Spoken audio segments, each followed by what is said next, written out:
वंदे मातरम। भारतीय जनता कांग्रेस जिंदाबाद।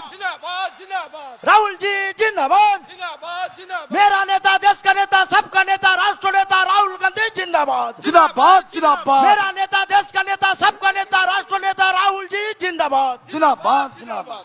आज 14 अप्रैल हमारे संविधान के रचयिता बाबा साहेब B.R. अम्बेडकर का जन्मदिन, जिस संविधान को लेकर हमारा नेता पूरा भारत घूम रहे हैं संविधान को रक्षा करने के लिए, आज उनका जन्मदिन पर हम लोग यहाँ पधारे हैं। हमारा नेता राहुल गांधी जिंदाबाद। जिंदाबाद जिंदाबाद। हमारा नेता राहुल जी जिंदाबाद। जिंदाबाद जिंदाबाद। राहुल जी आगे बढ़ो, हम तुम्हारा साथ है। B.R. अम्बेडकर की जय हो। जय हो जय हो। संविधान रचयिता B.R. अम्बेडकर की जय हो। जय हो जय हो। संविधान रचयिता B.R. अम्बेडकर की जय हो। जय हो जय हो।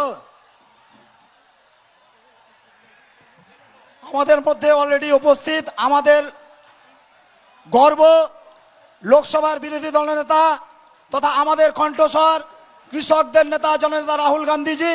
তাই আমরা আমাদের বক্তব্যকে দীর্ঘায়িত করব না। আজকে তিনার বক্তব্য আজকে আমরা দুহাত। अच्छा एक मिनट, अधीर जी बोलेंगे। नहीं सर, नहीं आप अधीर जी बोलेंगे। आप बोलेंगे। वेलकम कर दी।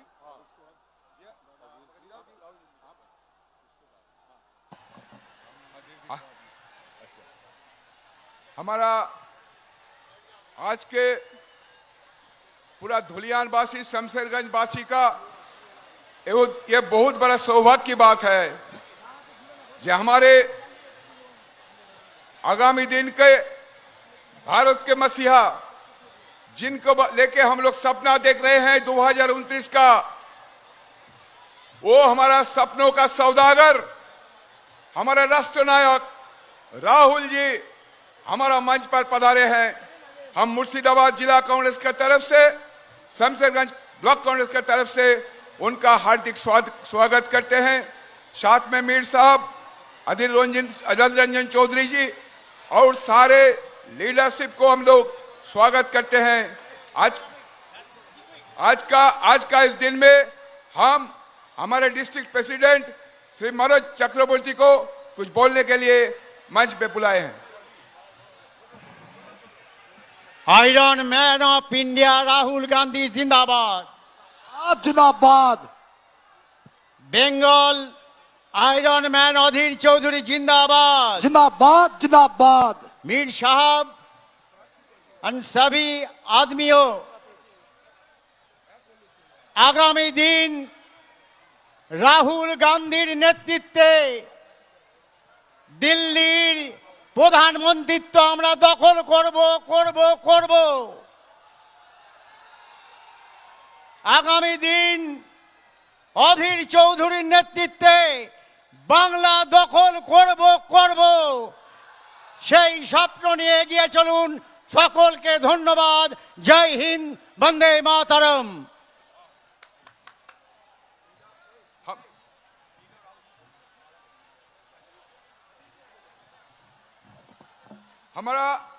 हमारा तरफ से जितने सारा उम्मीदवार खड़े हुए हैं, मुर्शिदाबाद जिला का 22 उम्मीदवारों में से हमारे यहाँ जितने सारे उम्मीदवार मंच पे पधारे हैं, सबसे मैं अनुरोध करता हूँ आप खड़े होकर इधर आ जाइए।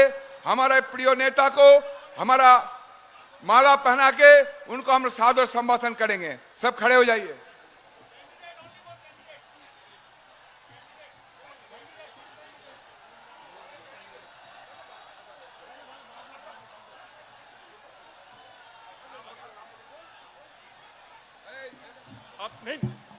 मैं अब आदरणीय अधीर रंजन चौधरी साहब से आग्रह करूंगा कि वो आए और आपको संबोधित करें।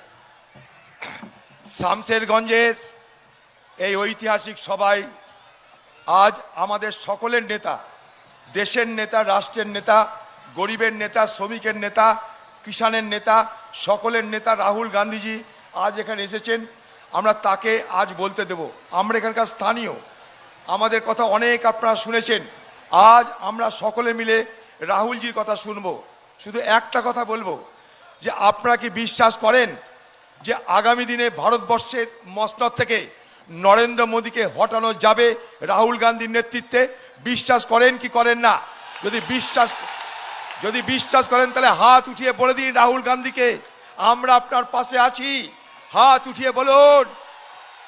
দ্বিতীয় কথা, রাহুল গান্ধীর হাত শক্ত করতে এই পশ্চিমবঙ্গে কংগ্রেসের প্রার্থীদের জয়ী হতে হবে এবং সেই লড়াইয়ে এখানকার যারা প্রার্থী হয়েছেন তাদেরকে আপনারা নির্বাচনে জয়ী করানোর জন্য প্রাণপণে চেষ্টা করবেন কি করবেন না?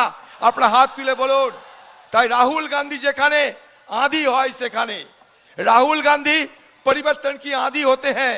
तो आज सब हम मिलके राहुल गांधी जी को बात सुने और अगले कदम उठाने के लिए हम अपने तरफ से जी जान कोशिश करते रहते इस बंगाल से टीएमसी और बीजेपी दोनों को खत्म करने के लिए हम अपना जंग शुरू करें। जय हिंद, वंदे मातरम।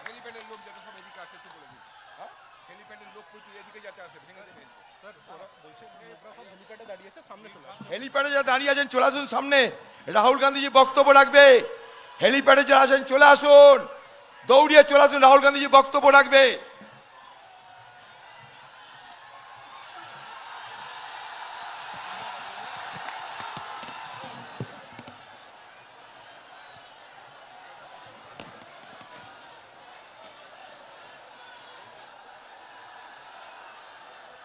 गुलाम मीर जी, अधीर चौधरी जी, डॉक्टर इरफान अंसारी जी, प्रकाश जोशी जी, राजेश ठाकुर जी, स्टेज पे कांग्रेस पार्टी के वरिष्ठ नेता, हमारे कैंडिडेट्स चक्रवर्ती जी, आलम जी, मोहताब एसके जी, अल्फाजुद्दीन जी, इरफान अली जी और नासिर एसके जी, भाइयों और बहनों, प्रेस के हमारे मित्रों, आप सबका यहाँ बहुत बहुत स्वागत। और आज मीटिंग में बहुत सारे जो बच्चे आए हैं, आपका भी यहाँ पे स्वागत, नमस्कार।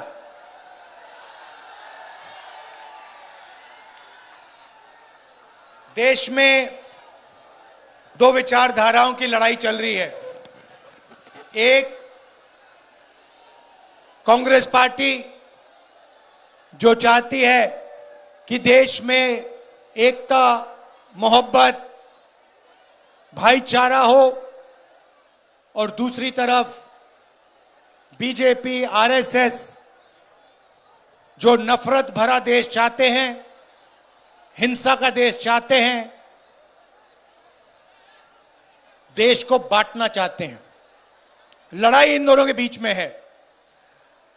आपने देखा होगा आज यहां अंबेडकर जी की जयंती है। फोटो पे हमने माला रखी। अंबेडकर जी ने देश को संविधान दिलवाया। गांधी जी, जवाहरलाल नेहरू, पटेल जी ने सबने मिलकर देश को संविधान दिया। संविधान में लिखा है कि इस देश के सब नागरिक एक समान हैं, कोई ज्यादा कोई कम नहीं है।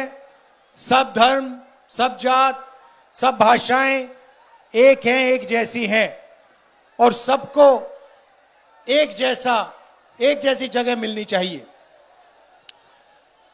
बीजेपी, आरएसएस संविधान पर आक्रमण कर रही है। अंबेडकर जी के माला पर माला लगा देते हैं, मगर हर रोज अंबेडकर जी की सोच को मिटाने की कोशिश करते हैं। लोकतंत्र पे जो आक्रमण हो रहा है, एसआईआर जो हो रहा है, हिंदुस्तान की संस्थाओं पर जो आक्रमण हो रहा है, जुडिशरी पे जो आक्रमण हो रहा है, ये सारा का सारा संविधान पर आक्रमण हो रहा है। संविधान को कमजोर करने का काम किया जा रहा है। बंगाल में तो आप जानते हो, बीजेपी, आरएसएस के लोगों ने, इलेक्शन कमीशन ने लाखों लोगों के वोट वोटर लिस्ट से निकाल दिए हैं। जो भी गलत निकाले गए हैं, जो भी व्यक्तियों का नाम गलत निकाला गया है, उन सारे के सारों का हम नाम फिर से लिस्ट पे डालेंगे।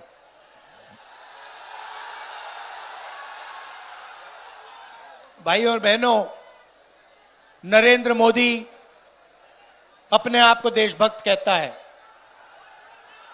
हां, आपने आजकल आप टीवी देखते हो,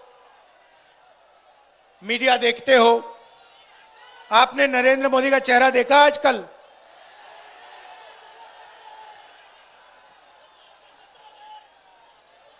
आंख में आंख नहीं मिला पाता आजकल नरेंद्र मोदी मुझसे, डरा हुआ है।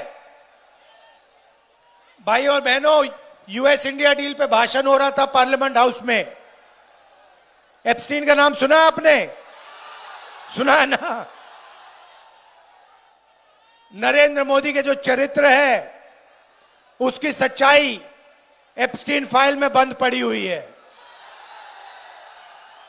ये महिलाओं की ज्यादा बात करता है, मगर इसकी सच्चाई बिल्कुल दूसरी है। और इसकी सच्चाई एप्स्टीन फाइल में बंद जो 35 लाख फाइलें जो बंद पड़ी हैं, नरेंद्र मोदी की सच्चाई उन फाइलों में है। यह बात डोनाल्ड ट्रंप जानता है। तो नरेंद्र मोदी का जो भविष्य है उस पर पूरा कंट्रोल डोनाल्ड ट्रंप का है। डोनाल्ड ट्रंप खुल के कहता है कि जब भी मैं चाहूं नरेंद्र मोदी का राजनीतिक करियर मैं खत्म कर सकता हूं, 2 मिनट में खत्म कर दूंगा। दूसरी बात अदानी की है। बीजेपी ने अपना पूरा का पूरा फाइनेंशियल सिस्टम, जो पैसे का सिस्टम है, उसे अदानी से जोड़ दिया। अदानी को वो हिंदुस्तान देते हैं, बेचते हैं, ports, power station, cement, airport, solar power, wind power, और अदानी उनको पूरा का पूरा समर्थन देता है, पैसा देता है और मीडिया में जगह देता है। यह भी बात डोनाल्ड ट्रंप को पता लग गई है। तो डोनाल्ड ट्रंप जैसे आपके घर में टीवी है ना, हैगा, हाथ में रिमोट कंट्रोल होता है ना, आप टीवी को कंट्रोल करते हो, वैसे ही मोदी का रिमोट कंट्रोल डोनाल्ड ट्रंप के हाथ में पड़ा हुआ है। ये बटन दबाता है, मोदी चुप हो जाता है, बटन दबाता है, मोदी बोलना शुरू कर देता है। ये डोनाल्ड ट्रंप मोदी से अगर कहेगा या जंप लगाओ, मोदी जंप लगाएगा। और किया क्या इसने? अपनी छवि बचाने के लिए नरेंद्र मोदी ने यूएस डील में देश को बेच दिया। देश को बेच दिया। अपने आप को यह देशभक्त कहता है, इसने देश को बेच दिया है। इसीलिए ये मेरे सामने पार्लियामेंट हाउस में खड़ा नहीं हो सकता। ये भाग गया। पहले इसने अमित शाह से कहा कि इसको चुप करवाओ, बोलने मत दो। 4 घंटे मुझे पार्लियामेंट में नहीं बोलने दिया। मैं नहीं डरता इन लोगों से, मैं नहीं रुकता। बाकी नेता डरते होंगे, मैं नहीं डरता इससे, नरेंद्र मोदी से। उल्टा ये मुझसे डरता है। रात को ये सो नहीं पाता है, क्योंकि जानता है एक ना एक दिन कांग्रेस के बब्बर शेर, कांग्रेस के कार्यकर्ता इसको पकड़ लेंगे और पूरी की पूरी कार्रवाई होगी। भाई और बहनों, इसने क्या किया? अमेरिका को इसने हमारा कृषि का सेक्टर दे दिया। अमेरिका के किसानों को इसने हिंदुस्तान की मार्केट दे दी। आने वाले कल में कपास, सोया, दाल, बादाम, अखरोट, फल, सारी की सारी चीज अमेरिका के किसान हिंदुस्तान में बेचेंगे और हिंदुस्तान के किसान बर्बाद हो जाएंगे। पहला काम इसने यह किया। क्या यह देशभक्ति है? नहीं, यह देशद्रोही है। दूसरा काम, हिंदुस्तान का सारा डेटा, मेडिकल डेटा, आपकी जो बातचीत होती है उसका डेटा, जो व्हाट्सएप पे आप लिखते हो, कहां जाते हो, सारा का सारा डेटा नरेंद्र मोदी ने अमेरिका के हवाले कर दिया। अमेरिका जहां भी उस डेटा को रखना चाहता है रख सकता है, जो भी अमेरिका आपके डेटा से करना चाहता है कर सकता है। तीसरा धोखा, हिंदुस्तान की एनर्जी सिक्योरिटी। नरेंद्र मोदी ने डोनाल्ड ट्रंप से कहा कि हम उसी से तेल खरीदेंगे जिसको आप कहोगे। अगर आप कहोगे कि हिंदुस्तान सऊदी अरेबिया से, ईरान से, रूस से तेल ना खरीदे तो हम नहीं खरीदेंगे। भाइयों और बहनों, तीसरा काम इसने हिंदुस्तान की एनर्जी सिक्योरिटी छीन दी और अमेरिका को बेच दी। आप देखना, अब युद्ध हुआ है ईरान में, अब आप देखना क्या भयंकर आंधी तूफान आने वाला है, क्योंकि नरेंद्र मोदी ने अमेरिका को अपनी एनर्जी सिक्योरिटी दे दी। अब देखना पेट्रोल के दाम, गैस के दाम, केरोसिन के दाम, डीजल के दाम कहां जाते हैं। जब ये दाम बढ़ेंगे, याद रखना कि धोखा नरेंद्र मोदी ने किया है। नरेंद्र मोदी ने हिंदुस्तान की एनर्जी सिक्योरिटी अमेरिका को दी है। और आखिरी काम, चौथा काम, नरेंद्र मोदी ने डोनाल्ड ट्रंप से कहा कि हर साल हिंदुस्तान अमेरिका से 9.5 लाख करोड़ रुपए का माल खरीदेगा। भाइयों और बहनों, बात समझिए, अगर हम 9.5 लाख रुपए अमेरिका से माल खरीदेंगे तो हिंदुस्तान की फैक्ट्रियों का क्या होगा। हिंदुस्तान और बंगाल की छोटी फैक्ट्रियां, मिडिल साइज फैक्ट्रियां सारी की सारी बंद हो जाएंगी। ये 4 काम नरेंद्र मोदी ने किए। क्यों किए? क्योंकि डोनाल्ड ट्रंप नरेंद्र मोदी को कंट्रोल करता है। डोनाल्ड ट्रंप ने नरेंद्र मोदी को पूरा अपने हाथों में ले रखा है, कंट्रोल कर रखा है। वो स्वयं कहता है, डोनाल्ड ट्रंप कहता है कि जब मैं नरेंद्र मोदी को फोन करता है, जब मैं नरेंद्र मोदी को फोन करता हूं, नरेंद्र मोदी फोन उठाता है और कहता है यस सर, यस सर कहता है हमारा प्रधानमंत्री, अमेरिका के प्रधानमंत्री को। आप सोचिए, कहां महात्मा गांधी, कहां जवाहरलाल नेहरू, कहां सरदार पटेल, कहां इंदिरा गांधी, कहां अंबेडकर जी, जिन्होंने अपनी पूरी जिंदगी देश के लिए दे दी, सालों जेल में काटे, शहीद हो गए। और कहां ये नरेंद्र मोदी जो अमेरिका के राष्ट्रपति को यस सर कहता है, उसके सामने झुकता है। यह सच्चाई है। दुख की बात यह है कि नरेंद्र मोदी एसआईआर कर रहा है, वोट चोरी करवा रहा है, बेरोजगारी फैला रहा है, नफरत फैला रहा है, एक धर्म को दूसरे धर्म से लड़ा रहा है। और यहां पे बंगाल में टीएमसी अपनी जिम्मेदारी पूरी नहीं कर रही है। ऐसे लगता है कि टीएमसी बीजेपी के लिए रास्ता तैयार कर रही है। टीएमसी भी नफरत फैलाती है। टीएमसी ने भी आपकी सारी की सारी फैक्ट्रियां बंद करा दी। बेरोजगारी, बंगाल को बेरोजगारी में नंबर 1 बना दिया।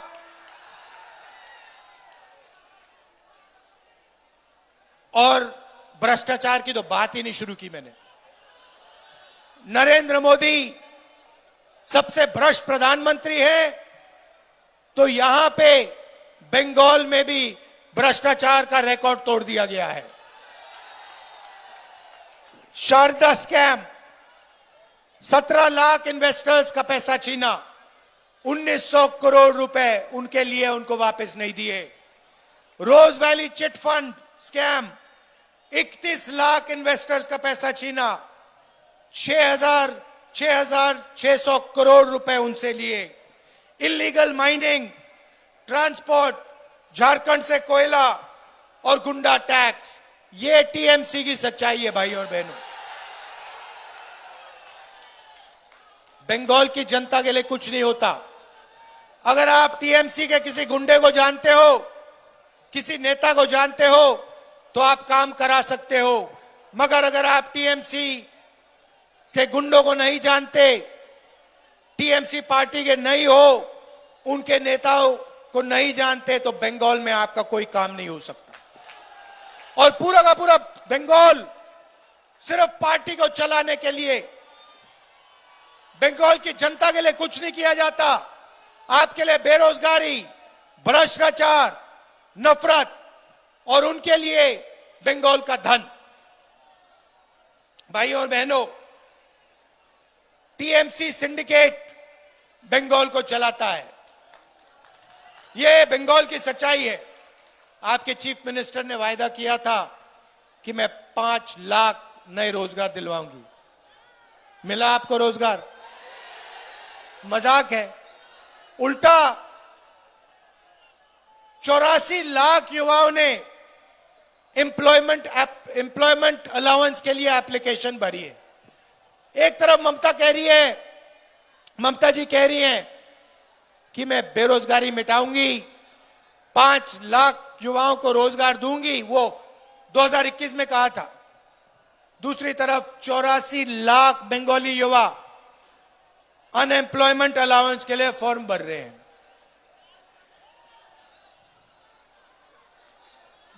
टीचिंग जॉब्स बेचे जाते हैं, एसएससी में रिक्रूटमेंट स्कैम होता है, फैक्ट्रियां बंद होती जा रही हैं, महिलाओं के खिलाफ अत्याचार हो रहा है, RG Kar rape and murder case होता है, और जिन्होंने ये काम किया उनकी रक्षा की जाती है।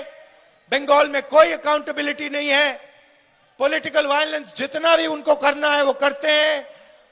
हमारे खिलाफ, कांग्रेस पार्टी के खिलाफ, हमारे तपन कुंडू को पुरुलिया में मारा गया, हमारे कार्यकर्ताओं को पीटा जाता है, मारा जाता है, और यहां पे पूरा डिक्टेटरशिप राज चल रहा है। भाइयों और बहनों, कांग्रेस पार्टी ने आपको 5 वायदे किए हैं। पहला वायदा 10 लाख रुपए का हम आपको हेल्थ इंश्योरेंस दिलवाएंगे। हर परिवार को बंगाल में 10 लाख रुपए का हेल्थ इंश्योरेंस मिलेगा। Free cancer treatment, free dialysis treatment district अस्पतालों में। दूसरा वायदा कृषक सम्मान योजना, 15,000 रुपए हर किसान को, और फ्री इलेक्ट्रिसिटी 200 यूनिट हर किसान को दिया जाएगा। शिक्षा आलो, फ्री एजुकेशन, फ्री शिक्षा ग्रेजुएशन तक और पीजी तक महिलाओं को फ्री में हम शिक्षा देने वाले हैं, और कम्युनिकेटिव इंग्लिश और एआई एजुकेशन को हम स्कूलों में चालू करना चाहते हैं। चौथा वायदा युवा सम्मान, जो भी सरकारी पोस्ट खाली पड़ी है, सारी की सारी पोस्ट पहली कैबिनेट मीटिंग में हम सारी की सारी पोस्ट को भर देंगे।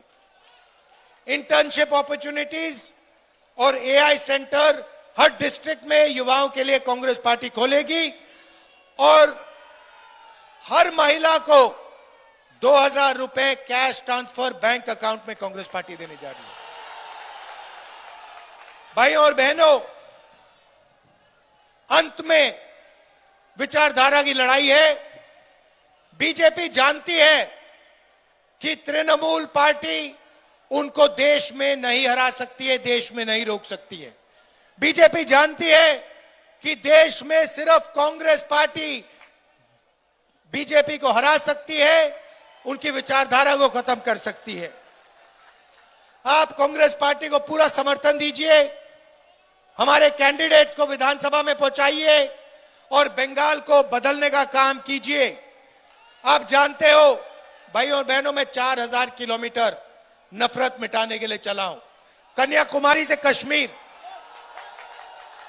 यह कोई मामूली काम नहीं है। हजारों कांग्रेस के कार्यकर्ता, लाखों लोग एक साथ हम चले थे कन्याकुमारी से कश्मीर तक। क्यों चले? नफरत को मिटाने के लिए, भाईचारा लाने के लिए, नफरत के बाजार में मोहब्बत की दुकान खोलने के लिए। और हम पीछे हटने वाले लोग नहीं हैं। आप एक बात समझ जाओ, ना हम नरेंद्र मोदी से डरते हैं, ना हम आरएसएस से डरते हैं, ना हम बीजेपी से डरते हैं। और कांग्रेस पार्टी का हर कार्यकर्ता, मैं आपको मैसेज देना चाहता हूं, आपके खून में, आपके डीएनए में कांग्रेस की विचारधारा और देशभक्ति भरी हुई है। आपको किसी से डरने की जरूरत नहीं है। आप बब्बर शेर हो हमारे। आपका मैं दिल से धन्यवाद करता हूं। बंगाल में कांग्रेस पार्टी को जिताइए। कांग्रेस पार्टी के जो कैंडिडेट्स हैं, ज्यादा से ज्यादा कैंडिडेट्स को आप विधानसभा में पहुंचाइए। दिल से आपका धन्यवाद करता हूं। नमस्ते, जय हिंद, जय बंगाल।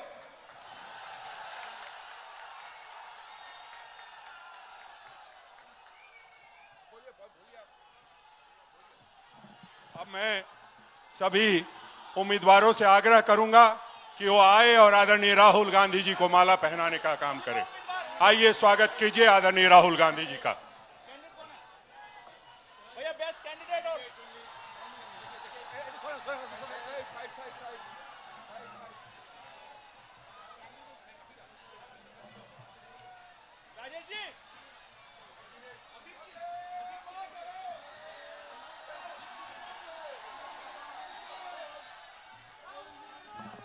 अब मैं अधीर रंजन चौधरी साहब से कहूंगा कि आदरणीय राहुल गांधी जी को मोमेंटो